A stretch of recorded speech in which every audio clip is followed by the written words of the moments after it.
Okay. Um, all right. Where do I even begin? We have an update on the spread of the deadly coronavirus. The World Health Organization declared the outbreak an international public health emergency. आज रात 12 बजे से संपूर्ण देश में What's up, my beautiful travel family? How we doing? It's so good to see your beautiful faces. And if you're a new face stopping by, thank you so much for taking time out of your day to click on this video. My name is Sade.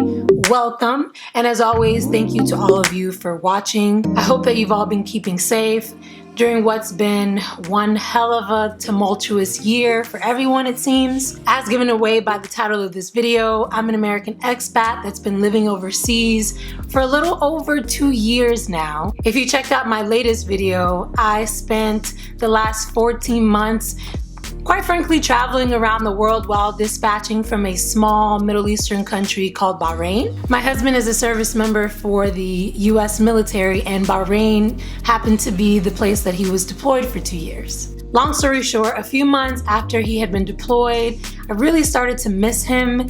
Secondly, we started thinking, man, I really have this love and passion for traveling. And I almost felt like I would have been missing out on an opportunity not to take advantage of this time being that he was overseas, and I wanted to explore that region of the world as well as more of Europe and Asia, which I hadn't yet traveled to. If you're curious about my journey, I detail it in a video series, Expat Living. Be sure to check that out. You can even click on this link right up here and it'll take you to the playlist so that you can kind of follow the lead up of having to quit my job and putting all my things into storage and all the emotional roller coaster that I was on during that time. But bringing us now to present day, I've been living roughly 8 months now in the mesmerizingly chaotic country of India. I'm here full time now with my husband. We arrived back in February, but as luck would have it, how the year kind of played out, a few short weeks after arriving, the country completely locked down. I'm telling you, like, flights were canceled from one day to the next.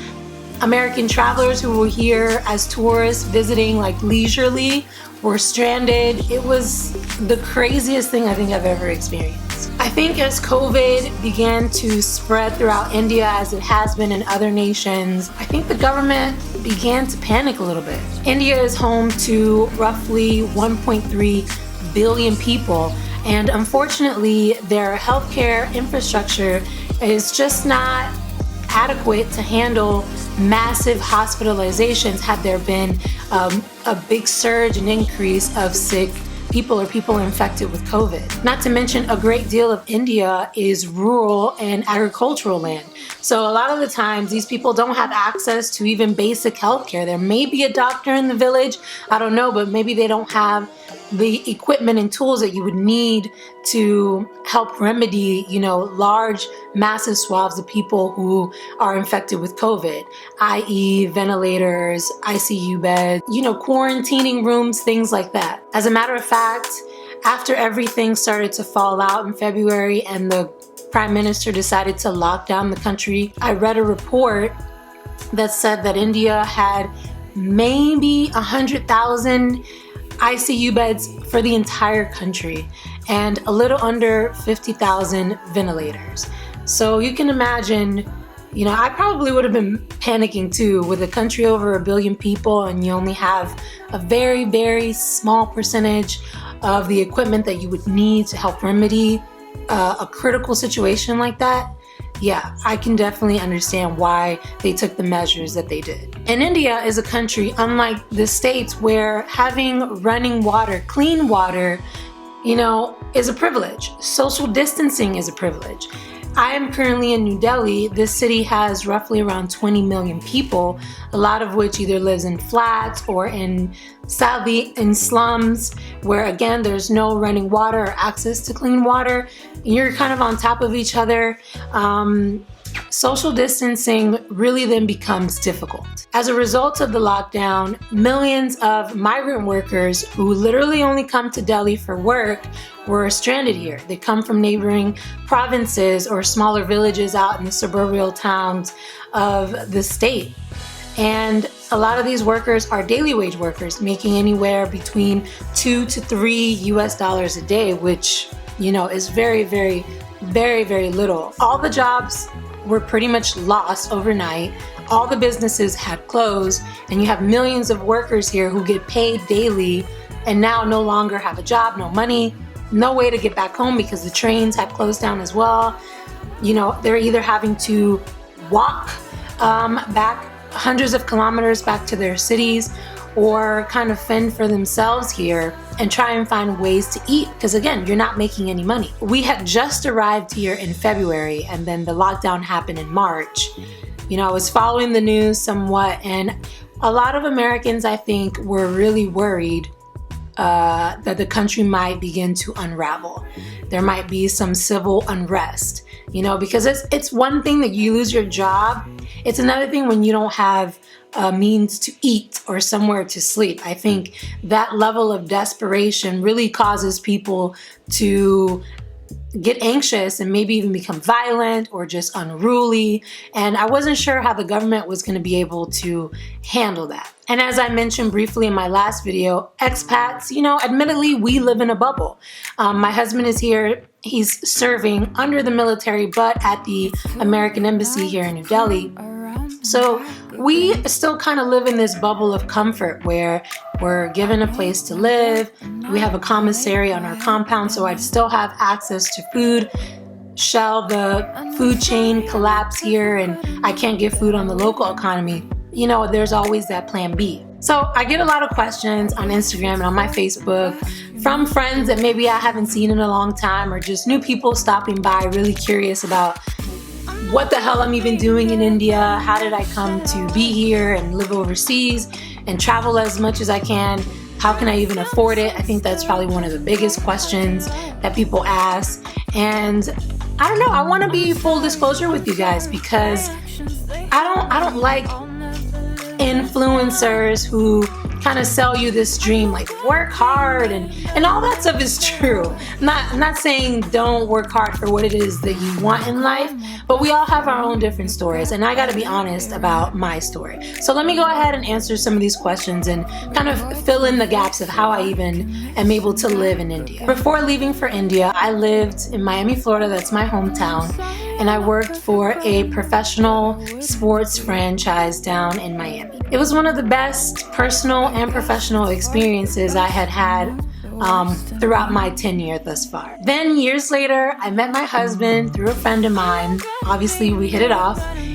After talking a few months, I learned he was in the military. At that time, he was stationed stateside.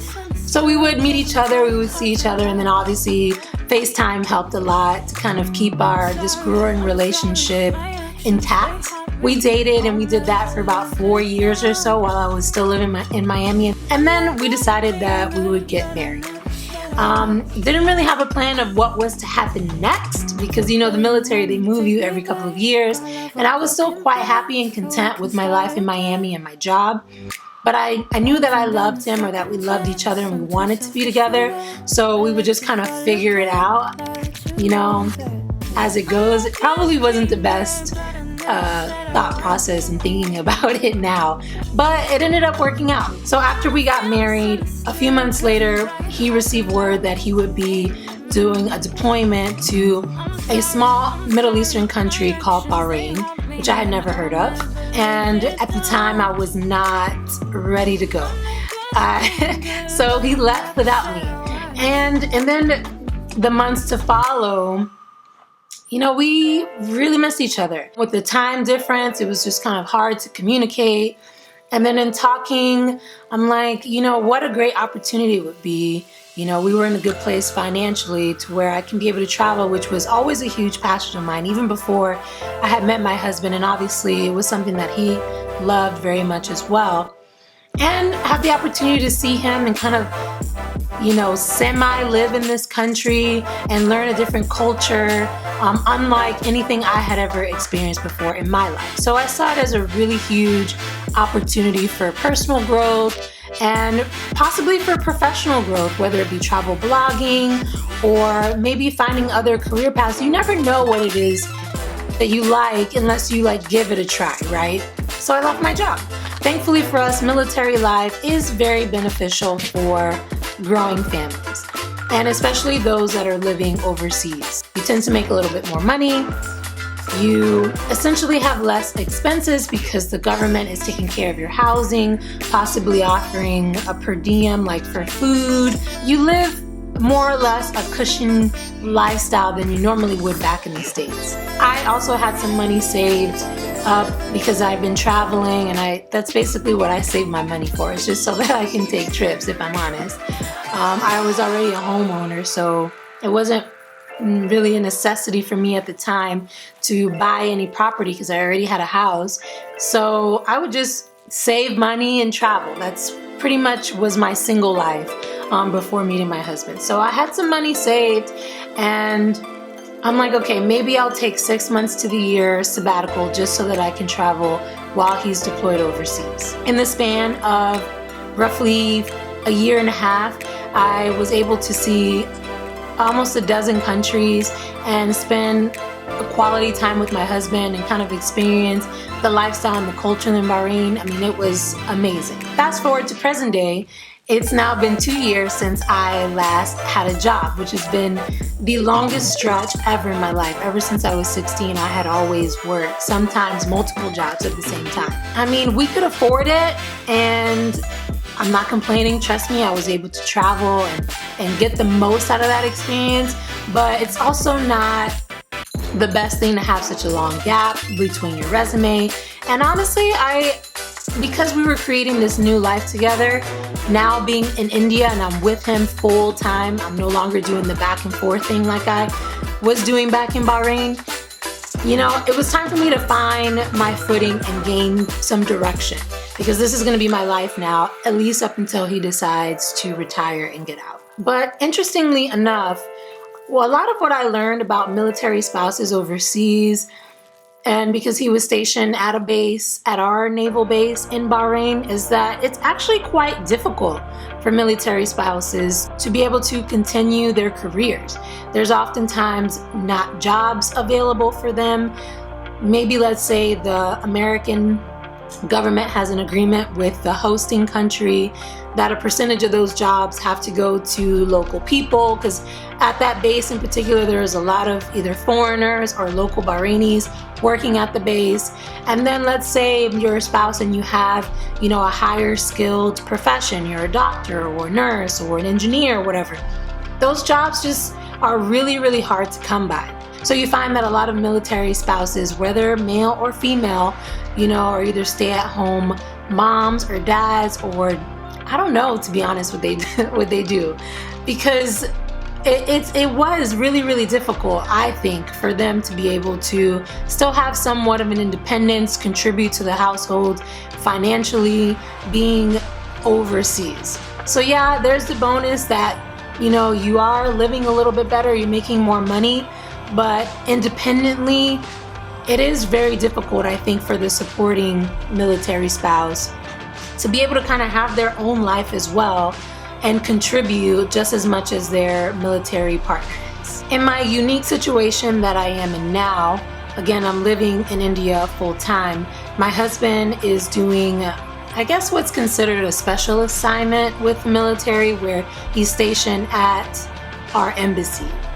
It's pretty cool. I had never even visited an embassy before, and I've traveled, to many, many countries. This has been my first time even going inside of an embassy, being a part of the diplomatic community, meeting all of the other families who are associated also with their spouses, mostly people who work with the Department of State. There's some military attaches here as well. My husband is a Marine, so he's doing security at the embassy. So there's a lot of different components, and it's really interesting to learn everything that our diplomats do, for the best interest of our country overseas. Contrary to the lack of opportunities that military spouses have in normal scenarios. Here in this scenario in Delhi, because we're kind of working under the umbrella of the Department of State, they kind of, in a very awesome way, created an infrastructure for what we're known as is eligible family members, or EFMs, to be able to continue on with a career and perhaps work at the embassy itself. They kind of set jobs aside specifically and only for us, which is great. That way we're still a contributing member to society. We're, servicing on behalf of the American public. So that's an honorable thing as well. And it's nice because we have lives here too. And this is the livelihood of my husband, and I can't just spend the rest of my life, as much as I would love to, just traveling. That's not realistic, right? Like, I gotta go back to work eventually. Or at least, some people don't, and that's totally their choice, but me personally, I would like to. Generally, getting a job at an embassy or with the Department of State in particular can be kind of a cumbersome process. There's a long federal application that you have to complete. You have to do testing and medical clearance. You have an investigative clearance that you have to do. So it can be a really long process, and at the end of that, you get thrown in a pool and you may not even be offered a job. It's really nice that I get to kind of circumvent that in a sense via, my husband's assignment here, and kind of get my foot in the door and kind of learn the ropes of how everything works, because I'm a family member and, I still have to interview and still have to qualify for the position. So jobs just aren't given out to you. But it's nice that they have those jobs in place just for us, because to my understanding, that's not always the case on the military side, like in a regular scenario. So back in February, a few weeks before the lockdown, there was a listing of jobs that were out. Diplomats are constantly moving posts all the time, so there are always positions opening up and available. If not at that moment, within the coming months. The summer is a big time for turnover. So a lot of these listings, they'll post them and you just apply. So that's exactly what I did. I applied for a few positions actually, and interviewed for a few. I was offered a position and I accepted. And the cool thing about this job is that it requires that I have a top secret clearance, which in normal circumstances is really difficult to get. A lot of the times employers would have to pay for the investigation, which could cost tens of thousands of dollars. Via my position, my investigation is being sponsored by the US government. And this is something that I can take with me and I can keep even after we're finished with our assignment here at the embassy. So it's a really good benefit and privilege, I think, for me, being in this scenario. Now, the downside to this is that these investigations often take months to complete. They're going through your entire history. Like, these people know everything about me, good and bad, and they're verifying, where you've lived in the past, who your friends are, and they just want to make sure that you have some type of a loyalty to the country. You're a trustworthy individual. You're financially stable, mentally sound. So I get it. Now, what's complicated this whole process, because normally it takes, on average anywhere, and I shouldn't even quote this because it depends. It depends on your history. If you've moved a lot of places, sometimes it takes longer to verify these things. But on average, I would say it could take anywhere between 4 to 7 months. And I'm right around that 7-month range. Now let's add pandemic on top of it. These are special agents that are interviewing people in your life, verifying, making sure you're not a lunatic. And so now I've been waiting and waiting and waiting, what seems like forever, 7 months for my clearance to be adjudicated. They could say yes, or they could say no, who knows? And I can't step in and fill the position until I have that clearance, because the job requires it. So what the hell have I been doing in these past 8 months, you're wondering? So first, let me just state that I'm very, very aware that the pandemic is a serious, serious situation for millions of people around the world. People have lost their jobs, people have lost their family members, family members are still, fighting with the battle with COVID. I understand and am forthcoming of the fact that I am in a very unique, privileged situation because I'm away from home. I'm in another country where, we're giving access to our own health units, and we're not having to work under the constraints like what had happened at the beginning of the pandemic, where doctors didn't have PPEs, there weren't enough ventilators in the hospitals. Still to this day, people are not wearing masks. For the most part here, everyone wears their mask, and especially on the embassy grounds, you're required to wear a mask. So we're kind of living in a different world compared to what I'm seeing on the news of what's going on back home, which seems so chaotic and sad and really unfortunate. But I just wanted to tell you guys kind of my experience and what I've been dealing with on the outside looking in. A lot of Americans, however, decided to go home. This Department of State gave them the option to fly back on chartered flights because the airports canceled all the flights. I considered it. My husband and I, we strongly considered it, mostly because of the concerns of any civil unrest. So that was one of my main concerns, I think. But I took the chance and I decided to stay anyway. Seeing as America had become kind of the epicenter of the pandemic, and especially my home state in Florida, I was kind of like, nah, I'll stay my ass right here. No need to risk catching 27-hour flights just to land in Florida where no one is wearing masks. Like, I'm good. So to answer that question of what I've been up to these last 8 months, it's been very interesting. I've had to kind of get creative and find ways to keep myself spiritually healthy, mentally sound, and mentally stimulated because you're stuck in the house. Everything was closed in the country. Restaurants, I had never seen the streets so empty. If you've ever been to India, India is just like, there's constant noise of honking and cars and people, and to hear complete deafening silence was the most bizarre thing I think you could experience. So since I could not travel, obviously, or even jog around the neighborhood because there were police patrolling, you couldn't even really walk outside unless it was for an essential reason, I kind of decided to dive into my website and YouTube and blogging. Last year, I decided to create a website, which is something that I had always wanted to do, and it was rewarding and it was mine. I felt and still feel very proud of it. To have something that you created and be brave enough to share it with the rest of the world, I think is a pretty powerful thing. So that's really where I put a lot of my energy at the beginning of the pandemic. If you guys want to check it out, I'll link it down below for you. Again, I have guides and tips and fun things for my travel enthusiasts if you're interested. I remember watching YouTube videos from this really famous YouTuber called Lost LeBlanc. He also does travel blogs, and he inspired me so much in a way that felt like I can do what he's doing too. And everyone has a story to tell. Everyone has unique experiences.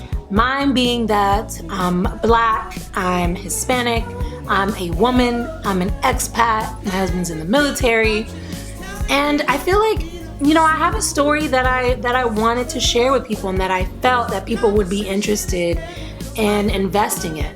Also, growing up, I didn't really see too many people like me traveling. You would think that Black and brown people don't travel based on social media. And so I just want to tell you guys, we be out here too. As one of my Instagram friends quotes, we travel too. Black people, Hispanics, women, solo female travelers, we travel too. And I just didn't see enough of it. As the quote goes, be the example that you want to see. Christian LeBlanc, in a way, he's Canadian, he's a white boy Canadian, which is fine because he's an amazing storyteller and so inspirational just in his journey. So much so that he's inspired me to start my YouTube channel. Should definitely check his channel out. He has amazing content. But I wanted to see more people like me out there traveling. So this is why I do videos like this. So yeah, that's one of the things that I've been doing. Sorry, India honking. So that's one of the things that I've been doing this year. Secondly, I wanted to learn a new language. I already speak English and Spanish pretty fluently, My Spanish is not the greatest, but it's fluent, it's conversational. Traveling around the world and meeting so many people who are multilingual, who speak 4 to 5 languages. It was so astounding to me. I find it so beautiful when I can communicate with people in their native language. You start to think a little bit differently and you can connect with people on a deeper level. So I have a girlfriend that I met when I was studying abroad in Spain. I met this white girl who's literally one of my favorite people on the planet, and me, so ignorantly, I didn't think that she could speak Spanish, but she spoke Spanish perfectly, even better than I could, and I grew up speaking it in my household. And I don't know, I was just kind of blown away by her, I know, small town ignorance. And so she was a really, really huge inspiration to me because it just shows like the importance of connecting with people and kind of stepping outside of your comfort zone a little bit. Speaking Spanish at home was kind of something that I took for granted. You know, in America, people drill you, speak English, speak English. And I kind of felt like that does a disservice to you because we're only a country of 370 million people. There's 7 billion people on the planet. You know, you're missing out on opportunities to make those connections with other people just because you're too arrogant to learn, you know, basic things in their language. So my girlfriend, like I said, she's fluent in English and Spanish. Years later, after graduating college, she met a Brazilian guy and they got married, and they've been married for like 10 years now. So now she's fluent in Portuguese as well. And so that kind of inspired me to learn Portuguese. Again, she's a big inspiration of mine. Shout out to my friend, you know who you are. Portuguese is very similar to Spanish, so I decided that would be the next best language to learn. I have visited Brazil for the Olympics back in 2016, and I really felt like their vibe and their frequency was very similar to mine. My family background is Cuban. A lot of the people look like me, so I felt very comfortable there, and I understood a lot of the language without even trying, without even knowing like basic things like hello, goodbye, bathroom, thank you, that kind of stuff. Rosetta Stone, during the pandemic, they were having a special. I think it was like for $1.99, you can split it up in 5 payments and you can learn all of their languages in their program. So that's what I've been doing with a lot of my time. And something personal, my girlfriend and her Brazilian husband, who's an American citizen, but he's from Brazil, they're in the process of adopting a family of Brazilian siblings. And I love her so much. I love her husband. They're like my family. And so I want to be able, whenever the adoption process is over, to be able to communicate with her children and give them a deeper love and a deeper connection just via learning and speaking their language. I would say I'm probably around 70% fluent in Portuguese. I still have a long way to go, but that really has been keeping me busy and, again, intellectually stimulated throughout this pandemic. Fast forward to midsummer, I had tons of content that I needed to put on my website or that I could work on. I was doing the Rosetta Stone classes every day for at least an hour or two, doing my flashcards to just kind of expand my vocabulary. So I had things to keep me busy, and yet I was still kind of struggling with not slipping into a depression from everything that was going on in the world, and then being so fully isolated here in India and largely into my apartment. My husband and I, we've always been dog lovers. I grew up with dogs. He never got the chance to, but he loves dogs. And so when we arrived to India, we saw stray dogs everywhere, from all sizes, adults to small puppies. And there's families of dogs that live just around the compound of the embassy. And we grew really fond of a dog who we named Luke. He was already an adult male, and we would feed him. And then I would say to myself, I think I'd even posted a picture of him on my Instagram, like asking the universe to kind of, you know, make a way for us to maybe rescue or adopt a dog here in India. As fate would have it, one of the stray dogs who lives on the same block as our embassy had a litter of 10 puppies. My husband and I, we would go, we would visit them, we would play with them for weeks. And, puppies don't wean off of their mother's breast milk till they're about 8 weeks. In the interim, we would have discussions like, okay, I think this is a sign. There's 10 puppies here. A few had already been adopted by other members of the American diplomatic community. So this is the time. I'm stuck at home in quarantine. I could use the extra company. Let's adopt a dog. We decided that we would actually take in 2 puppies. So around 7-ish weeks, the vet advised us that it was safe now to bring the dogs into the doctor, let them begin getting their shots and getting their documentation ready for when we do leave India and we can take them back to the States with us. We took a little boy and a little girl, and because of our passion for traveling, we kind of named them in honor of that. I have Bali, who's our girl, and Bronx, who's our boy. Bali because it's probably one of our favorite places, and then Bronx because my husband's was born in Manhattan. His family's from the Bronx, and so it's just 2 places that are near and dear to our heart. Now, we don't have children of our own. My empathy goes to new moms because having 2 small little puppies was frightening and such a huge responsibility. One that we discuss extensively, but I don't think I was quite prepared for. Every 3 to 4 hours, I had to get up and take them outside, get them used to the grass, the pavement, and having those be indicators of, okay, this is where you go to the bathroom. Not in our rugs, not on our carpet, and not in the house. And it was hard. It was really, really hard. I was taking the brunt of that responsibility because my husband is working. He can't, unfortunately, be there every couple of hours to do it, and I'm home. It was kind of on me to make sure that the dogs get trained properly. But after a few months of doing that, just the lack of sleep, I started to kind of freak out a little bit and panic. Like, how much longer can I do this? Is this sustainable for me?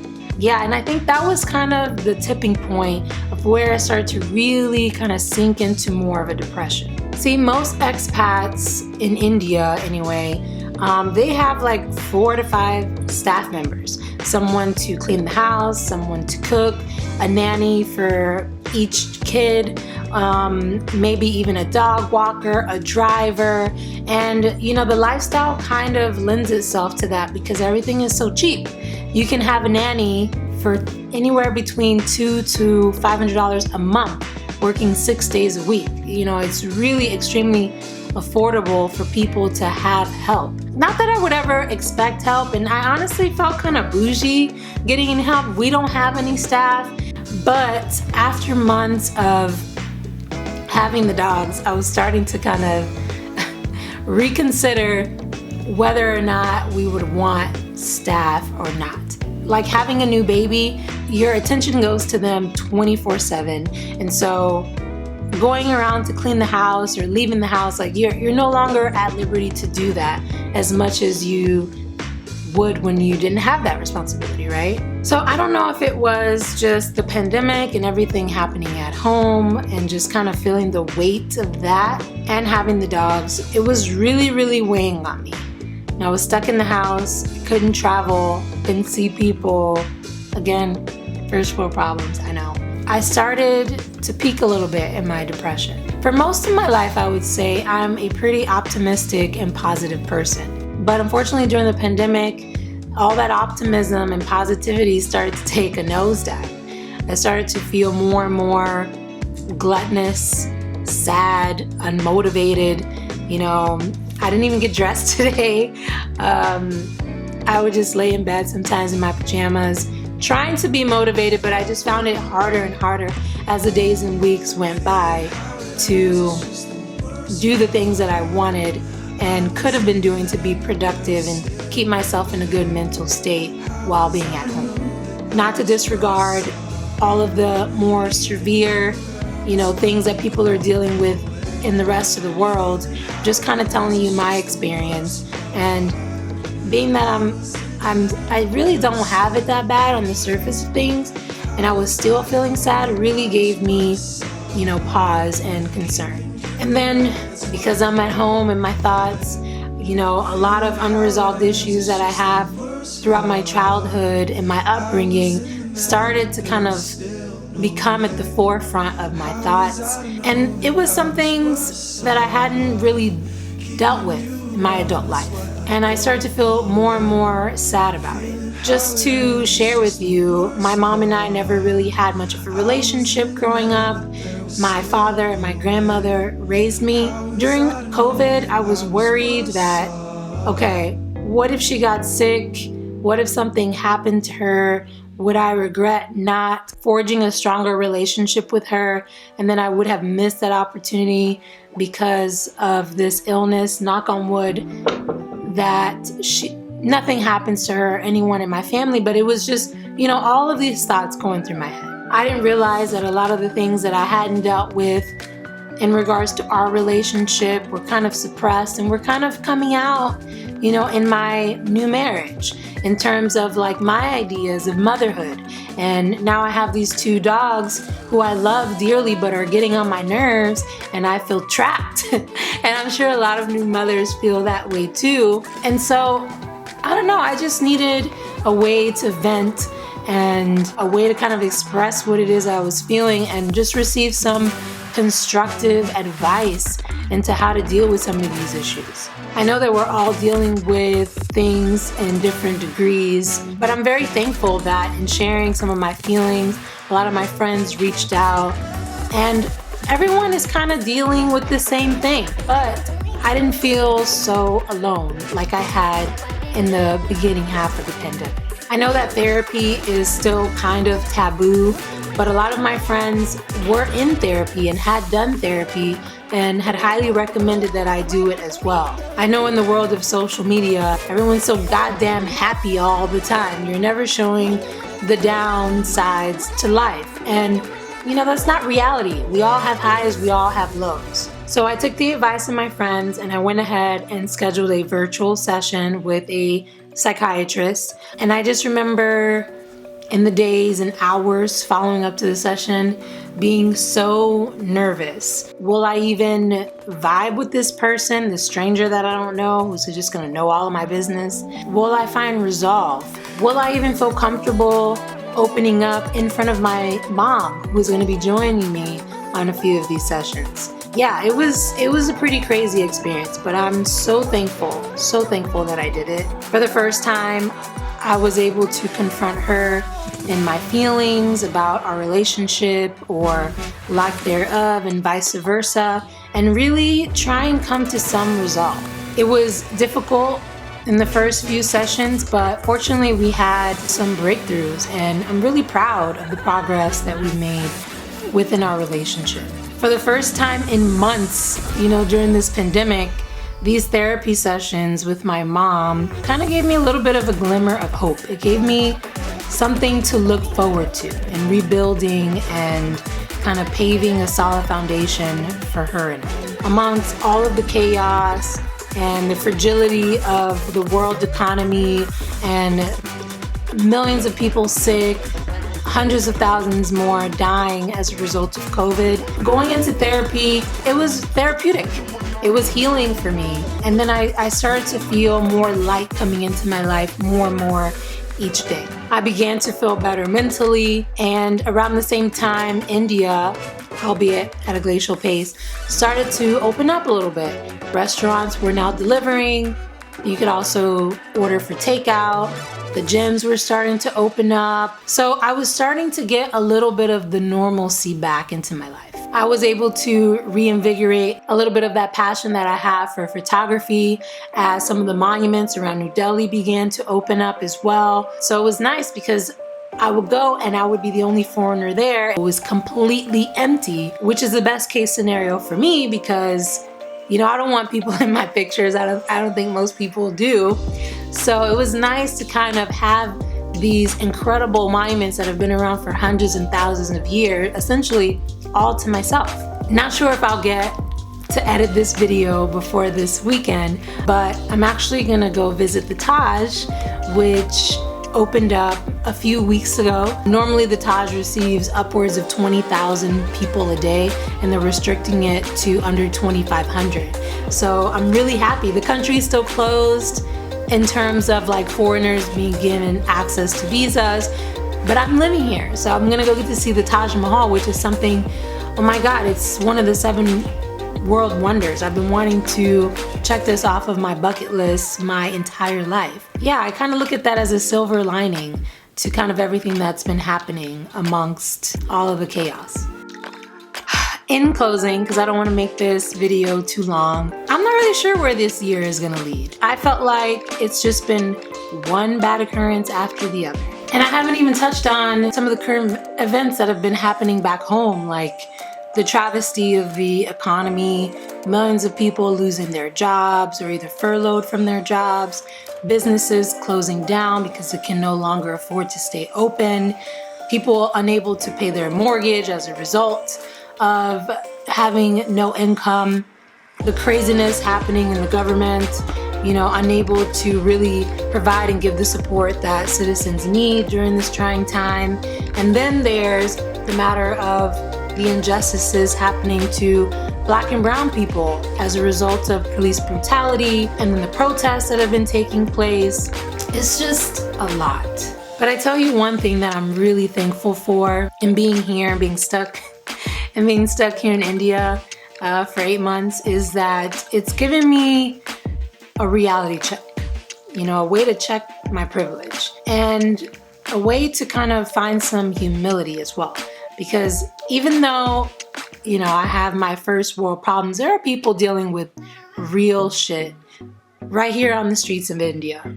Children don't have ways to eat. People don't have jobs. It's been a big check on my privilege and just reality. Everyone is fighting a battle that we know nothing about, and we're all just doing the best that we can to deal with such a tumultuous year. And you know what? We should all be so proud of ourselves, proud of the way that we've handled, the pandemic, the watching our loved ones pass away as a result of COVID, having to deal with jobs being lost, not being able to make mortgage or rent payments, and proud in the sense that we're still surviving. Proud of the moments where we had to wipe our own tears. Proud of the moments where you have to pat yourself on the back. That, my friends, is a reminder of your strength. And by strength, I don't mean how much you can handle. I mean how much you've been able to endure without breaking. And we are not broken. Despite all of the agony that we've had to deal with, I've seen immense resilience from people. We should be proud of that, and you should be proud of yourselves. If you made it to the end of this video, I want to thank you so much for taking time out of your day to hear me ramble about what's going on in my little life. I hope that you've enjoyed the conversation. And if you did, be kind, leave a thumbs up. If you want to continue connecting and sharing this passion that we have for traveling, be sure to subscribe. As soon as the country is back open and it's safe to really travel, like I said, I'm going to see the Taj this weekend. I'll post those videos to YouTube and we can connect with each other somewhere around the world, hopefully. All right, that's all I got for you. As always, I'm sending you immense peace and love. Stay safe, wear your mask, and I'll catch you in the next one.